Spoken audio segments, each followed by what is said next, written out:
Hello, Centralia. I'm Shane Lothar. And I'm Rachel Roddy. And this is Centralia On Air. Thank you so much for joining us.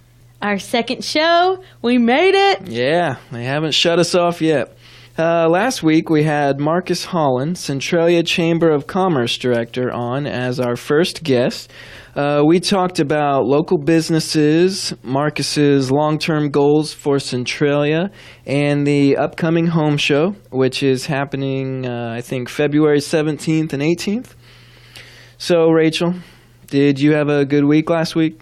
I've had better. What about you? I've had worse. Well, one reason was you rejected the calendar I gave you. Yeah, so giant desk calendar. Yeah. Found some new ones in the back, right? Yeah, And 2018. Passed them out to everybody. I Sure, did. 2018 makes sense. Everybody loved them, but you. Why is that? Everybody. Tell everybody. I'm just not a paper guy. I can't sync that desk calendar with my phone, right?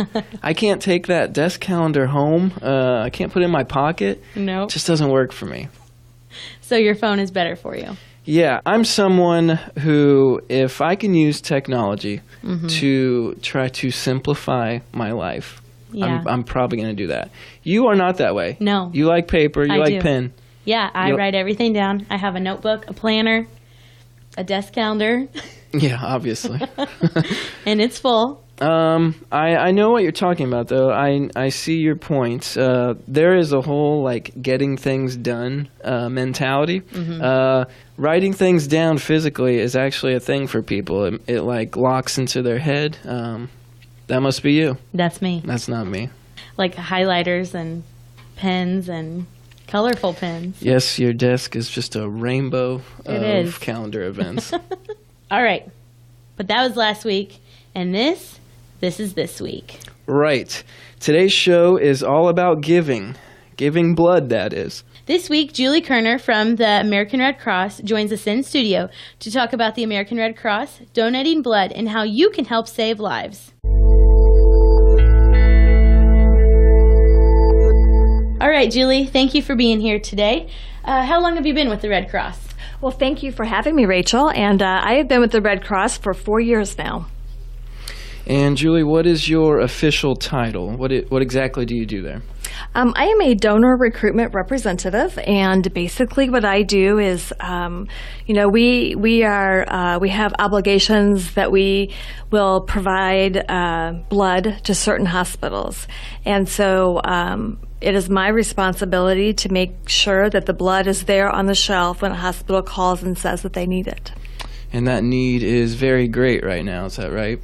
It absolutely is. Severe winter weather has had a tremendous impact on blood donations already so far just in 2018. And we've had to cancel more than 200 blood drives, and that's caused us to miss the opportunity to collect 6,500 blood and platelet donations. Wow, that's crazy. 200. Tell us about some upcoming blood drives in the area. Well, Rachel, we have a lot of opportunities where people can come out to donate, and we really, really hope that they will, because we have an emergency need right now. We have a need for people to come out and donate. So coming up next week, Wednesday, January 17th, we will have a blood drive at Calumet Christian Church. And it will be from 11 to 6, and they always serve great food. So I know there are some donors that particularly wait till that blood drive rolls around to donate. So there is an opportunity to step in and donate. We also have those kids at Raccoon Elementary School sponsoring a blood drive, their annual blood drive, and they do a great job with it, and they'd love to have you there as well. And their blood drive will be Wednesday, January 17th from 2 to 6. And there again, we'll be back in Centralia again on Sunday, the 21st of January, over there at St. Mary's Church. We will be there from 9 to 1, and we're also in Salem on Sunday, January 21st from 8 to noon. So lots of opportunities next week to donate blood. And again, we really, really, really need it. Now, who all can donate? What are the age ranges? Well, you just have to be at least 16 years old. And if you are 16, you'll need parental permission signed. But if you're 17, you can make that decision on your own. You have to meet a height and weight requirement, which is at least 110 pounds, and you just have to be in generally good health. Other than that, it's just come on over and donate and talk to us, and we'll answer any questions that you have. And how often can someone donate blood? We can donate every 56 days, and that works out to be about 6 times a year. So I've never donated, and I guess I need to. How long does it usually take? Well, that all depends on how busy it is, but you can generally plan on about 45 minutes. And what are some good do's and don'ts, before you donate or after you donate? Well, before you donate, get a good night's sleep, drink plenty of fluids, and eat really well, especially 2 to 3 hours. But I always recommend eating well and drinking lots a couple days before. Something else you can do before Rapid Pass. What is that exactly? Rapid Pass is a way to go online prior to even setting foot into a blood drive, and you can go online and register your information. That way you can bypass it at the blood drive and save yourself some time. So you would actually go online and enter your name, your date of birth, all that information, answer all the questions that you have to while you're in the health history about medications and travel and things like that. If all that goes okay, then you print out a pass and you take it with you to the blood drive. And like I said, you bypass the health history, saving yourself about 15 minutes. Cool. I'm going to have to use that. Sometimes when I go to donate, there is another machine there, and it's a different kind of donation, right? Red blood cells. Yes, red blood cells are the most frequently used blood component and are needed by almost every type of patient requiring a transfusion. And so for that reason, we are always looking for the opportunity to collect an extra amount of that. And on that machine, you're able to donate a double amount of red blood cells. And then we return the rest of your blood components back to you with a mixture of saline. Now, what that does is make it so that you will donate once every 112 days instead of once every 56 days. Okay. But again, it is used to collect double red blood cells, and they are used a lot for a lot of different reasons. Yeah, that's cool. Now, the Red Cross isn't about just blood drives. What else do they do? We do a lot of things. We're a humanitarian organization, and anytime that you see a situation on TV where there's been a house fire, you'll see the American Red Cross, or you'll read about them in the newspaper. When you see the mudslides out in California, the American Red Cross is there on the ground helping those people that have been affected by that mudslide. Or it could be the fires, or it could have been a hurricane. It doesn't matter what the natural disaster is or where it is, because we're global. We are there to help people. We also provide CPR training, babysitting training, just all sorts of different things, in addition to collecting blood. That is our life-saving mission. That's awesome. CPR and first aid, where can someone go to start their training and get certified in CPR? The best thing to do with that, because we're so spread out all across the nation, is if someone is interested in getting that type of training, to go online, and that will direct them to the nearest office. Okay. So I saw that 90% of your workforce is made up of volunteers. That's amazing. Where can people go to learn more about that, where they can volunteer? Well, there again, on our website is a wealth of information about volunteering. We can always use volunteers for a lot of different reasons. Yes, please go to our website, check it out, and give us a call. When we come back, we're going to play a little game with Julie. We're going to quiz her on how much she really knows about blood. So stick around. We'll be right back in 2 minutes.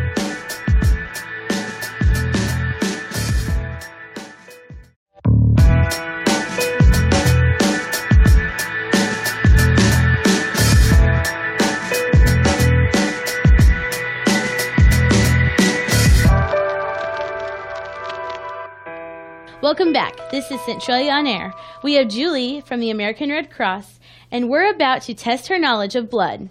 In a game we're calling Bloody Sunday. Sunday! All right, Julie, we're going to ask you some questions about blood that may or may not be related to your job. So, question 1, what is the most common blood type?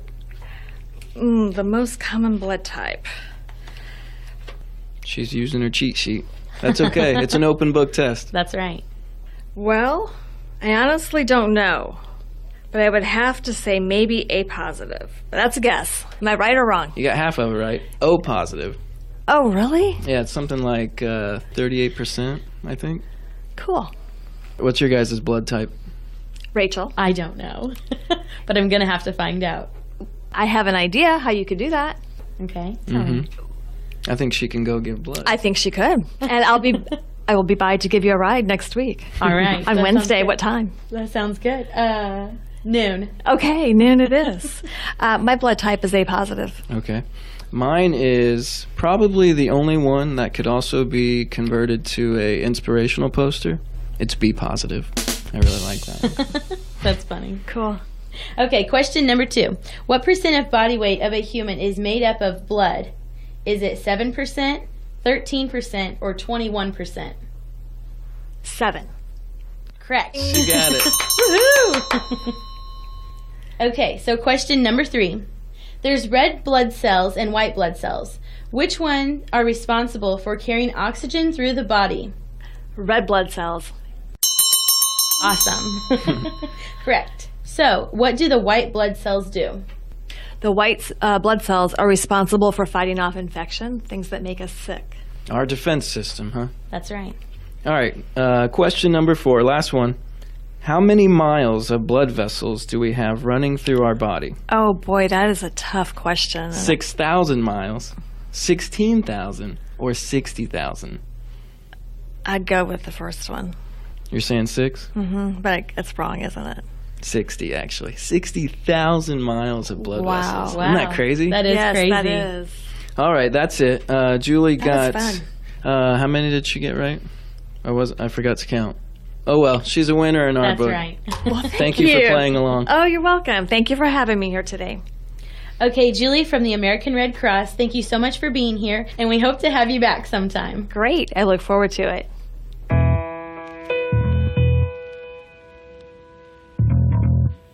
We'll be right back. You're listening to Centralia on Air.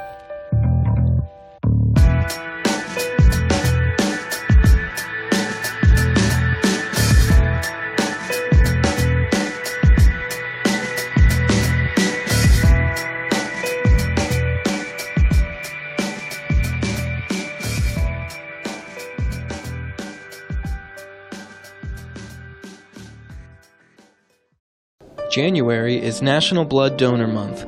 Blood donations typically drop off during the winter months, which makes January a critical time for the American Red Cross. Busy schedules, holiday breaks, bad weather, and winter illnesses contribute to fewer donations. Since December, severe winter weather has forced the Red Cross to cancel many blood drives, leaving hundreds of donations uncollected. This poses quite a challenge since the need for blood doesn't take a holiday or diminish because of a snowstorm. The Red Cross needs to collect more than 13,000 donations every day to keep the blood supply ready and available to meet the needs of about 2,600 hospitals, clinics, and cancer centers across the country. So please donate to celebrate National Blood Donor Month this January and help save a life.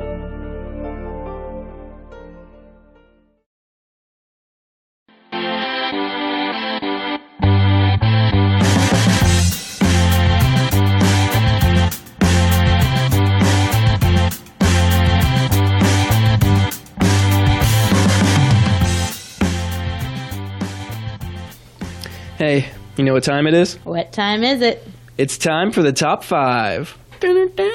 Top 5.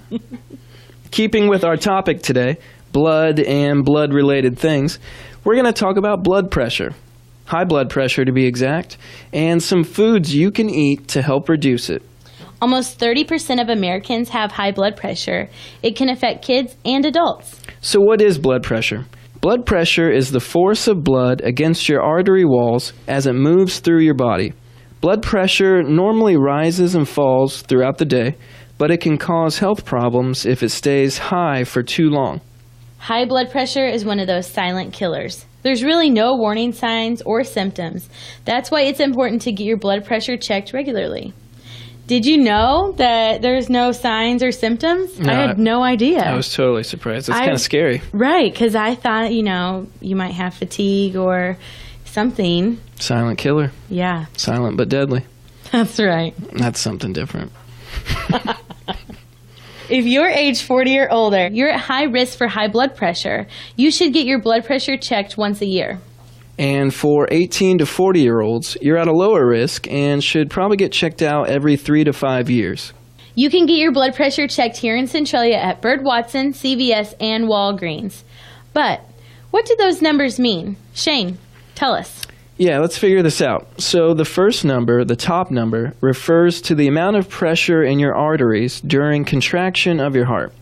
This is called systolic pressure. The bottom number refers to your blood pressure when your heart muscle is in between beats. That is called diastolic pressure. As for what a normal reading is, you want your top number to be between 90 and 120, and your bottom number should be between 60 and 80. So, Shane, do you know what your blood pressure is? I actually don't, and I really should know because I give blood all the time, and they tell me every single time, and I cannot tell you what it is. Other than that, it's normal. So, you're normal. Yeah. So, you're within normal. reason. Yeah. Yeah, so one time I was at the eye doctor, and they asked me what my blood pressure was, and I just rattled it off like it was nothing. And the lady was like, well, normally somebody your age has no idea what their blood pressure is. Mm-hmm. So it's good to know. Yep. Everybody should know. Yep. So how can you combat high blood pressure? Well, there are lots of things. Maintain a healthy weight, be more physically active, less smoking or alcohol. But since everyone loves to eat, we thought we'd focus on foods that can help lower your blood pressure, according to berkeley.wellness.com. So, in no particular order, here's the top 5 foods you can eat to reduce high blood pressure. Number 1, fatty fish, like salmon, has been shown to reduce blood pressure over the period of a few weeks. Do you like fish? I love fish. I eat fish at least 2 to 3 times a week. When you're Catholic, you kind of have to like fish. Yeah, you're a little limited a couple times a week, aren't you? Yeah. Yeah, salmon 3 times a week has been shown to lower blood pressure over an 8-week period. That's good. Do you eat salmon? I think that's about the only fish I eat. Really? I know from reading cod is love not cod. fatty fish and does not help lower your blood pressure. Oh, well, I love cod. Well, you can still eat cod, but just not to help your blood pressure. Okay. I should eat more salmon then. There you go. Number 2, whole grains. A 2010 study showed how eating whole grains affected blood pressure in middle-aged people. They found that eating 3 servings of whole grains was linked with a reduction in blood pressure. Exactly why isn't clear, although it looks like there might be beneficial effects of whole grains on cholesterol. Some good whole grain foods you could be eating include wheat bread, brown rice, and corn. All right, so number 3, dairy. Low-fat dairy, to be specific. Things like low-fat yogurt and milk. It's thought that things called peptides, which are released during digestion, are what help here. I don't suppose farm-fresh chocolate milk is low-fat, is it? I doubt it. Yeah, we go through a lot in our household. I've got a little 1.5-year-old, 18-month-old who just consumes it in large quantities. She loves chocolate milk. Yeah, well, she might get that from her mom and dad. Oh. Speaking of chocolate, number 4 on our list, chocolate. Yay! Yeah. Dark chocolate. Ew, gross. Oh, come on. Yuck. There are lots of studies that show there are things in cocoa that help widen blood vessels and ease blood flow. Not that I'll be trying any of these, but some healthy dark chocolate brands include Pasha, Sweet Riot, and even Ghirardelli. Which brings us to the last on our list, number 5, pistachios. And let me just say, I am nuts for these things. Oh, stop it. It's not entirely clear what about pistachios is helping to reduce constriction in blood vessels, but a low dose of these can definitely help. Just don't go overboard. Don't go crazy. I mean, they are really expensive. Basically, don't get nuts with it. All right, so that's our top 5. Go get yourself checked out, find out what your blood pressure is, and start eating a little healthier. We'll be right back. You're listening to Centralia on Air.